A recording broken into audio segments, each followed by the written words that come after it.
cette question. En 5D, si on comprend tout, en 3D, alors c'est pas en 5D on comprend tout, c'est juste qu'on observe l'expérience différemment.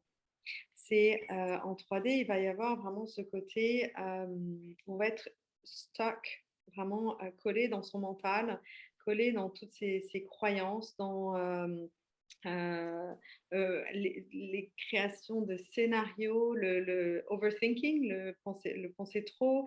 Il va y avoir les phénomènes de jugement, de jalousie. Il va y avoir tout ce qui est attachement, les attentes, les projections. J'ai besoin de ça, je veux ça. Il y a tous ces trucs-là. C'est vraiment, et puis cet attachement, effectivement, tout ce qui est matériel. Et c'est tout ce qui est lié au physique, vraiment au physique, avec l'imitation, tout ce qui est, voilà, toutes ces choses-là. Quand on va passer, déjà, on passe dans la 4D, on commence à se poser des questions. Donc là, on se pose des questions, mais on ne se les pose pas à partir de cet espace 3D égotique. On se les pose en se disant, ah, il y a un truc qui colle pas, il y a un truc que je comprends pas, il y a un truc où ça sonne faux. Donc on commence à rentrer dans cette médiumité, dans ce côté où on ressent, voilà, par notre intuition qui nous donne des petits messages en disant warning, warning, il y a un petit truc qui colle pas. Donc là, on rentre dans la 4D. Et quand on est dans la 5D, alors là, on est dans un monde qui est quand même vachement plus cool, où ben, on a cette possibilité de fondamentalement, tout vient du cœur et de la confiance. C'est-à-dire qu'on ne parle pas de la confiance forcément à l'autre. C'est vraiment ce côté de se faire confiance à soi, de sa vérité dans l'instant présent, de ce qu'on a envie de vivre, de nos choix. Ça ne veut pas dire qu'on va tout accepter, ça veut dire que je souhaite accepter ça dans l'instant, mais qu'à aucun moment, dans cet état de 5D, il va y avoir du jugement, il n'y a pas de drama, il n'y a pas de pouvoir, il n'y a pas de prise de pouvoir, il n'y a pas d'essayer de convaincre, il n'y a pas tout ça. On est vraiment dans cet espace, vraiment pour être dans cette confiance, dans cette liberté, et de voir, ok, bah, qu'est-ce que la grande question de la 5D, c'est systématiquement, qu'est-ce que j'ai à apprendre de cette expérience? Qu'est-ce que cette expérience est venue montrer? J'apprends pas, c'est pas Benoît qui me révèle quelque chose ou K qui me révèle quelque chose. C'est l'expérience que j'ai avec Benoît ou l'expérience que j'ai avec K qui va me révéler quelque chose. C'est pas Gordana qui me révèle quelque chose. Si Gordana n'est pas là, il va y avoir Benoît, K, Angélique, Arnaud qui vont se manifester, et le lien va être l'expérience qui va créer quelque chose et qui va me révéler quelque chose et qui va te révéler quelque chose, qui va vous révéler quelque chose. C'est pas le livre, c'est pas le. Et ça c'est vraiment toute la différence justement dans la 5D, de pouvoir avoir cette histoire de que tout coexiste en fait. Tout coexiste. Donc il y a une multitude de réalités, une multitude de vérités, une multitude d'expériences qui vont être vues sous différentes prises et c'est OK parce qu'elles existent. On va être sur différentes timelines donc de temps, de dimensions et toutes coexistent en alternance en même temps, comme on veut. Et en fait, on peut se balader dans ces différentes dimensions. Et c'est ça qui est génial avec la 5D, c'est que quand on se retrouve effectivement, alors si par exemple Benoît est en 5D et que moi je redescends en 3D, donc dans mon ego, ben, on ne va pas se comprendre. On va tout simplement pas se comprendre. C'est deux fréquences qui sont complètement différentes. Ça ne veut pas dire que j'ai raison ou qu'il a raison. C'est tous les deux. En étant dans la 3D, j'ai raison avec mon truc, et en étant dans la 5D, il a raison avec son truc. On ne cherche pas à se convaincre, on ne cherche pas à avoir raison. Il n'y a pas de raison tort. On va pouvoir voir, ok, ben en fait, et après d'être dans cette vulnérabilité, de dire, bah, attends, là, Benoît, effectivement, j'étais carrément dans la 3D, je suis passée par une petite phase, mais effectivement, ouais, peut-être que là, il y a eu tel truc, et de ok, j'ai pas su me poser, j'ai pas su respirer en me disant, ok, je vais prendre de la hauteur, et pour pouvoir observer l'expérience différemment. Et j'ai pas réussi te dire aussi, bah voilà, j'ai pas réussi à t'écouter à ce moment-là quand ce que tu me disais, bah, toi, ça te faisait rien, ce truc-là. Ben ouais, parce que en 5D, c'est comme s'il y avait un. C'est quoi ces instruments qu'on voyait dans physique, je crois, ou dans les films de science-fiction où justement ça tourne comme ça, ces genres de vaisseaux spatiaux qui tournent comme ça, où du coup on peut observer sur tous les prismes et donc de s'alléger parce qu'il n'y a plus cette souffrance qui vient se manifester. D'observer, voilà, qu'est-ce qui m'arrive et ben, Mmh. c'est OK d'être dans cet accueil. Il y a plus rien n'est en force en 5D.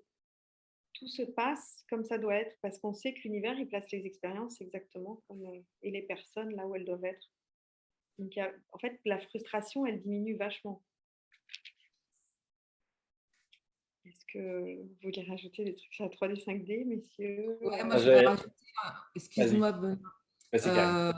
En 5D, on comprend tout. Moi, je dirais qu'on comprend tout avec l'ego, donc c'est de la 3D, et qu'en 5D, on sait, parce que Exactement, c'est ouais. l'âme, c'est l'âme qui est là. C'est l'âme qui s'exprime et c'est voilà. La compréhension, ouais, comprendre, c'est l'ego. J'allais rajouter dans une expérience de la troisième dimension, c'est que c'est un monde de dualité, où tout existe et que les deux opposés. Quand on passe dans les dimensions supérieures, on arrive dans la singularité où tout existe tel quel. Et donc ça fait deux perspectives déjà qui sont un petit peu dissonantes, je dirais. Quand on est centré, on est connecté avec tout, et quand on vit dans la dualité, on n'expérience que deux situations qui sont opposées l'une à l'autre. C'est un peu difficile à expliquer, mais c'est juste pour présenter ça comme de la dissonance, quand on essaie de connecter deux fréquences qui ne vibrent pas de la même façon. Mais c'est le 1 aussi, c'est le 1, le oneness. Vraiment on est vraiment dans ce côté quantique en 5D, le oneness où il n'y a pas de limite et pour être complet en soi et ensuite pouvoir donc raisonner tout cet amour, toute cette confiance, toute cette liberté avec le collectif. Une autre perspective importante quand on parle de troisième, quatrième, cinquième, sixième, etc., des dimensions, c'est d'être capable de se détacher des limitations du physique. Comprendre comment, en fait, tout ce que nous sommes, c'est la conscience, et que nous ne sommes même pas le corps dans lequel nous habitons. Notre conscience est rentrée dans ce corps physique pour nous permettre de faire l'expérience de cette vie dans laquelle on a été incarné, pour accomplir un but que l'on cherche, que l'on découvre à la suite de ce trauma d'origine dont je parlais tout à l'heure. Mais ce corps physique est là donc pour permettre à notre conscience de faire cette expérience, mais se comprendre que nous sommes juste la conscience qui a cette expérience, que ce corps est juste un vaisseau pour faire cette expérience. Donc, je dirais que l'ego est la conscience de notre corps physique. Toutes les cellules, toutes les bactéries, tous les microbes qui vivent, tous les virus même, qui vivent dans notre corps en harmonie, même des virus, ont tous leur conscience. Et la totalité a une conscience qui devient notre ego, notre identité dans cette réalité. Il ne reste pas moins que nous sommes juste le conducteur de ce vaisseau, comme quand vous montez dans une voiture, vous êtes juste le conducteur de la voiture, vous n'êtes pas la voiture. Et donc, dans la cinquième dimension, on est présent au niveau de la conscience. Dans la troisième dimension, on s'identifie au corps, et qui nous donne beaucoup de limites, parce qu'on est limité par ce que le corps peut faire. Dans la cinquième dimension, il n'y a plus de limites, on peut tout faire. Alors, j'ai une question qui m'a été envoyée en direct dans le chat. Donc, quand vous posez des questions, essayez de le faire à tout le monde, ce serait super. La question est très intéressante, c'est comment ça se passe une vie en 5D dans notre monde, en société, en entreprise? D'abord, merci pour poser cette question parce que c'est une question qui revient en boucle. Donc, merci beaucoup. Dans le monde terrestre, où effectivement, on a probablement encore une majeure partie de la population qui est dans cette fréquence 3D, dans ces taux vibratoires. Justement, comment est-ce que je vais vivre cette expérience 3D alors que je suis juste complètement sur mon autre dimension depuis que je me suis réveillée ce matin? C'est juste, OK, d'observer déjà, OK, quel est son niveau de conscience? Est-ce qu'elle, elle agit à partir de la 3D, de ce qu'elle sait, tu vois, d'être dans l'accueil et de ressentir, tout simplement de ressentir, de respirer, OK, quel est son niveau de conscience? À partir du moment où j'observe son niveau de conscience, déjà, ça me permet, moi, de relâcher, de ne pas prendre son expérience à elle, de ne pas le prendre personnellement. Ah oui, dans la 5D, on ne prend pas les trucs personnellement. Ça, rien n'est acté vers nous. C'est la personne, elle a partagé ça parce qu'elle avait envie de partager ça. À partir du moment, même dans la 3D, c'est par la présence. Si j'essaie de convaincre l'autre, si j'essaie de me battre avec l'autre, si j'essaie euh,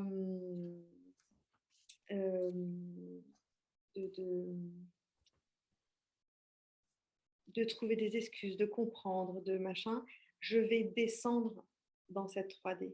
Je baisse ma fréquence. Et si je baisse ma fréquence, je vais rentrer dans la peur, machin, etc. Et donc après, je ne suis pas bien. Donc l'idée, c'est pouvoir justement de rester dans cette observation. Donc je suis là, j'observe, je suis là, ok, comment est-ce que j'ai envie de vivre ça? Qu'est-ce que j'ai à apprendre? Qu'est-ce que cette expérience souhaite me montrer aujourd'hui? Tout simplement, ça va être est-ce que j'aime, est-ce que j'aime pas? Je sais pas, j'ai une huître qui est pas bonne, bah, ça montre que c'est peut-être plus, ou que j'aime plus les huîtres aujourd'hui, bah, peut-être que c'est plus le moment pour moi de manger d'huîtres ou la viande, par exemple, du jour au lendemain, des gens, tout d'un coup, ne mangent plus de viande parce que voilà, leur fréquence, c'est arrivé à une certaine fréquence et que pendant ce moment-là, peut-être qu'ils auront plus besoin de, de, de manger de viande et c'est OK. Et, mais souvent, on va descendre nos fréquences en rentrant dans une réaction. Donc, on va redescendre. Nous, si on est en 5D et qu'on s'aligne sur la fréquence 3D, bah, nous, on perd en énergie. Donc, l'idée, c'est de pouvoir rester là et d'être dans l'accueil. Ok, ça ne veut pas dire accepter tout, mais ça veut dire pouvoir poser, comme je disais à Magali tout à l'heure, poser ce cadre à partir du cœur, à partir de cette neutralité, à partir de cette liberté, de cette oneness, de cette unité de qui je suis. Et voilà, j'aime ça, j'aime pas ça. Mais pas rentrer dans une confrontation. C'est OK, moi, je ne vois pas ça comme ça. Donc, je choisis de ne pas vivre cette expérience. C'est vraiment en étant le plus dans votre cœur, en étant le plus dans votre verticalité et sans jugement. La plupart du temps, on se détruit et on devient mal dans cette 3D parce qu'on est dans le jugement. C'est vraiment quelque chose, et c'est le thème de novembre et décembre, en grande profondeur. Hi, ma fille qui vient de retrouver. Donc, c'est vraiment aller travailler, sortir du jugement. On va pouvoir naviguer beaucoup plus facilement dans la 3D quand on sort du jugement. Le jugement, il part de tout. Je vais inventer une histoire. L'autre jour, je me disais, tiens, jugement, je suis pas mal sortie du jugement, etc. Et bingo, je me suis pris, j'ai quelqu'un qui est venu me réveiller le truc. Et bingo, je me suis dit, oui, j'ai oublié, je juge quasiment plus rien, mais là, j'ai jugé. Ok, bon, bah, comment je vais travailler pour sortir de ça? Comment est-ce que je peux entrer dans le non-jugement? Sortir de cette dualité. En 5D, on va voir les deux côtés. Vous allez observer justement ce côté de, ok, ça c'est noir, ça c'est blanc, mais on les a simultanément, ils coexistent. Ce yin et ce yang coexistent. Et s'il n'y a pas de jugement, c'est pas parce que vous êtes dans la 3D que vous n'êtes pas bien, mais c'est cette 3D qui va nous apprendre à grandir, c'est cette 3D qui va nous apprendre à sortir de l'ego. Je voulais rajouter puisqu'on parle de tout ça, de la comment faire l'expérience ou bénéficier de la 5e dimension, de la conscience dans la 5e dimension, dans le milieu professionnel, business et tout ça. Et le mot que Virginie a utilisé dès le début sur ce sujet, c'est la capacité d'être présent comme en tant qu'observateur. Et l'observateur qui est ouvert à tout, pour tout recevoir, sans jugement, parce que le moment où les jugements rentrent, on est découpé de ce qui se passe dans le moment, on n'est plus présent dans l'expérience.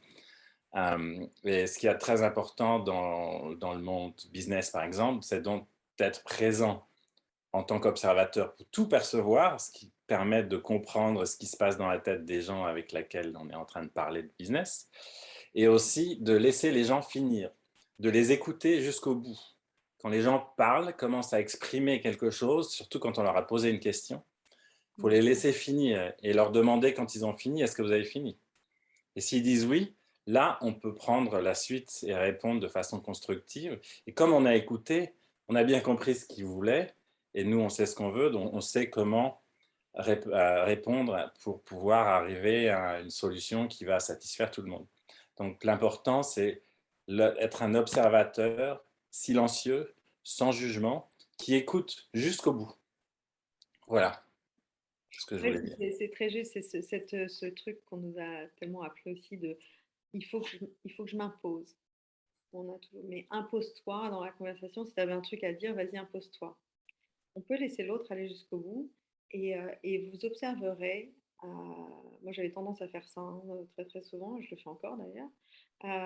Mais j'ai pu observer grâce à ça qu'en fait, de temps en temps, j'anticipe, parce que j'anticipe avec ma clairvoyance, clairaudience, clairsentience, j'anticipais vachement ce que l'autre allait dire. Donc, je lui coupais la conversation hyper facilement. Et en fait, je me suis rendu compte qu'en étant dans cette écoute, dans cette observation dont parle Benoît, effectivement, bah, tout d'un coup, l'autre allait me donner des informations que peut-être je ne connaissais pas.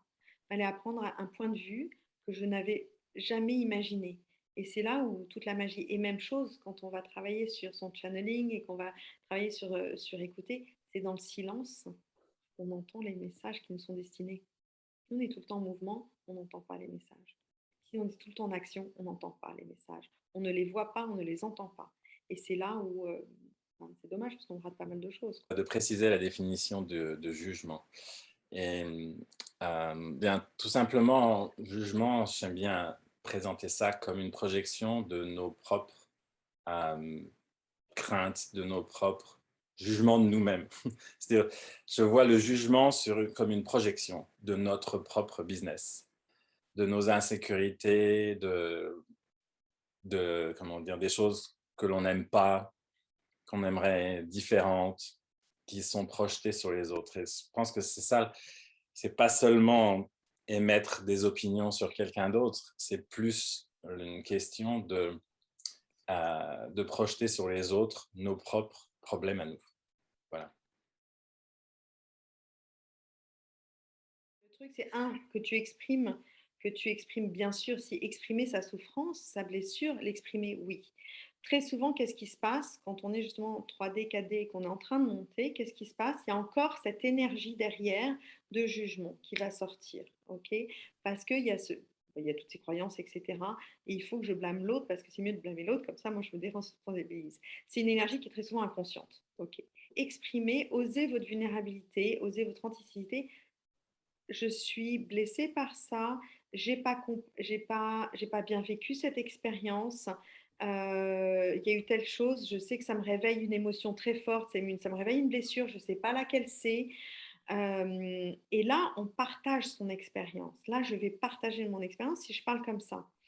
Si je dis, ouais, mais tu comprenais pas ce que je disais à tel moment, ou tu aurais pu faire telle chose, etc. Non, là, typiquement, bah, je vais être dans cet ego, dans j'aimerais que l'autre fasse quelque chose. Mais comme effectivement, parce que Karine disait aussi, c'est pas la personne qui te blesse, c'est l'expérience créée avec cette personne. Et souvent, si on prend un peu de temps, on remarque que cette expérience, bah, elle s'est déjà reproduite à d'autres moments.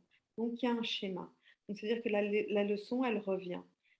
Donc, c'est vraiment pour montrer que c'est l'expérience et pas la personne qui va nous faire apprendre quelque chose. C'est pas la personne qui a appris, qui a fait comprendre aux gens. C'est l'expérience. Il y a eu un langage, il y a eu une fréquence, il y a eu quelque chose qui s'est passé, il y a eu une modification, il y a eu, comme ces anciennes radios, où tout d'un coup, on entend bien ce qui se passe. Et pof. Et oui, ça va être la personne qui est en face, qui est l'univers l'a placé là pour venir réveiller quelque chose chez nous. Et donc, on peut communiquer sans jugement très facilement. Ça ne veut pas dire que de temps en temps, on ne tombe pas dans le jugement, on ne tombe pas dans cet ego, etc. On reste des humains. Ça se passe plutôt super bien parce qu'en fait, il n'y a pas de... Tout est fluide. On arrive à comprendre l'expérience de l'autre et on arrive à accueillir l'expérience de l'autre. Et il y a justement cette magie qui s'opère entre les deux personnes ou entre un groupe. Hein. Quand il y a un groupe, on ne peut pas être d'accord. L'idée n'est pas d'être d'accord avec l'autre, l'idée n'est pas de convaincre l'autre. L'idée est juste de rentrer dans un partage, pour rentrer dans cette union, dans ce oneness, dans cette liberté d'être. S'il n'y a pas de communion comme ça et de partage comme ça, sans jugement, là, les gens n'osent plus du coup. Parce que toutes ces années où il y a eu ces trahisons, ces machins, ces trucs de confiance, donc on va essayer de prouver pour que, et non, mais moi je suis mieux, machin et tout. Et donc, pour pouvoir essayer d'exister, parce que ça, c'est ce monde 3D. Mais on est en train de le quitter, ce monde 3D. Donc, si on veut continuer à grandir, sortir de ça, ok, ben, je vois que finalement, on peut avoir ces différentes réalités, ces différentes expériences simultanément qui coexistent. Donc, Benoît, par exemple, là, ce soir, on est combien en tout? On est 17. 17 personnes, il y a 17 vérités, 17 façons de ressentir l'expérience qu'on a partagée ce soir. Et si quelqu'un va en parler d'une autre manière, ah non, mais moi, j'ai pas du tout ressenti ça quand je me disais ça, mais comment tu peux sentir un truc pareil? Tu vois, voilà, non, ça, on est complètement dans la 3D. En revanche, je veux dire, ah, c'est intéressant que tu l'aies ressenti comme ça, moi, je ne l'avais pas du tout vu sous cet angle-là. là, tu es dans la 5D. Et tu sais le faire bien, donc dis pas que tu es dans la 5D, que tu n'es pas dans la 5D parce que tu sais le faire. Je t'ai vu le faire à plusieurs reprises. Donc tu sais le faire. En revanche, ça va être un petit message, parce qu'on approche de la fin, et ça va être un petit message aussi, mais j'aimerais bien que Benoît et Ka aussi rebondissent sur,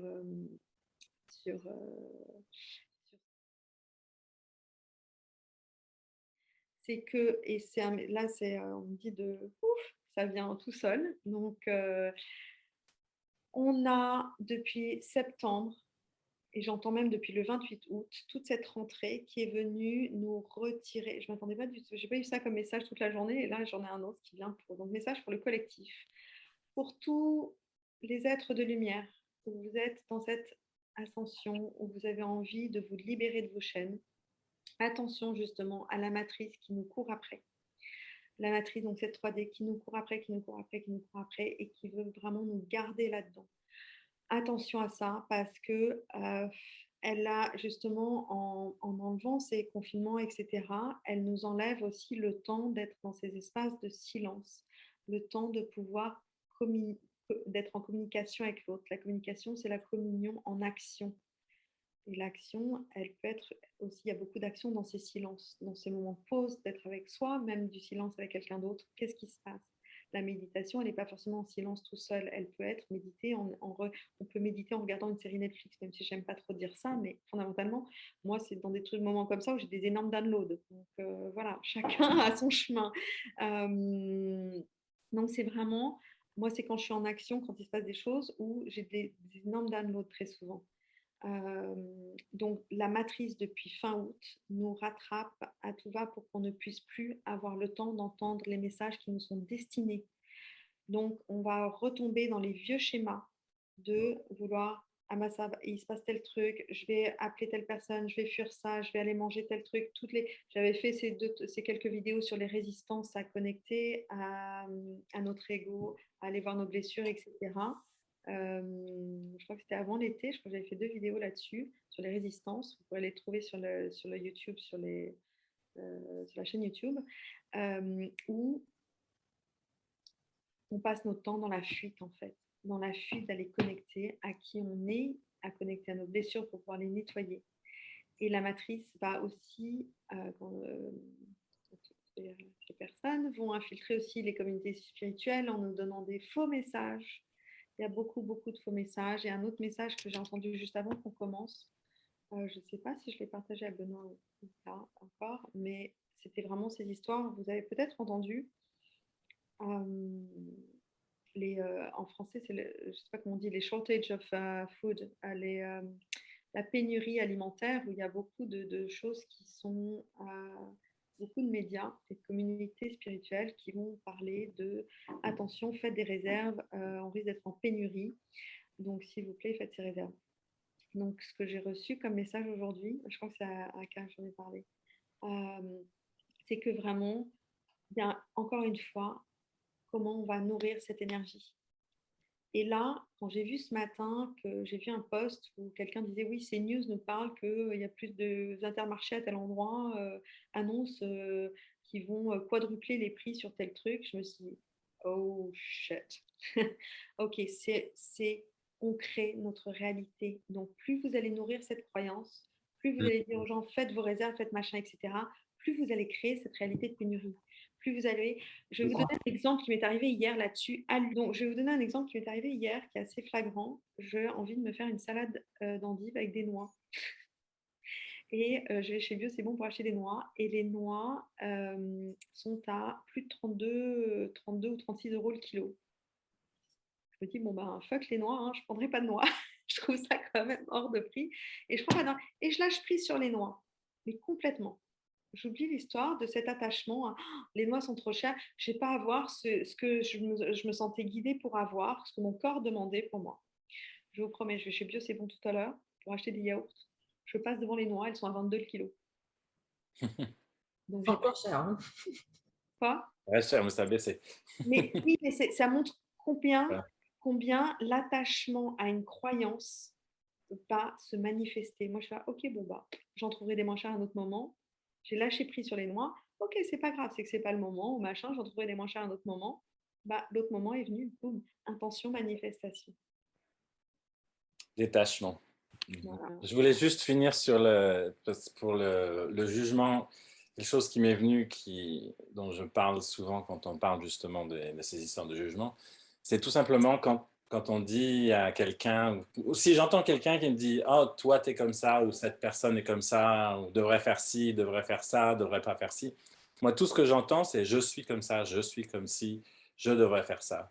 J'entends l'autre personne me projeter toutes ces histoires. J'entends pas « tu », vous, j'entends moi, je.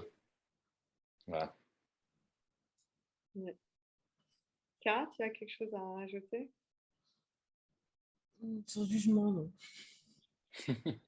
Bon, alors, est-ce que je ne m'attendais pas à faire ça, mais je suis, encore une fois, je suis guidée pour nous mettre tous ensemble. Et je voulais savoir si ceux qui avaient envie de dire un petit mot souhaitaient le partager avant qu'on clôture cette séance qui est vraiment guidée pour être rallongée un tout petit peu. Ceux qui veulent s'exprimer, surtout, voilà, nous vous invitons à nous partager un petit mot. Mais il faut mettre le micro.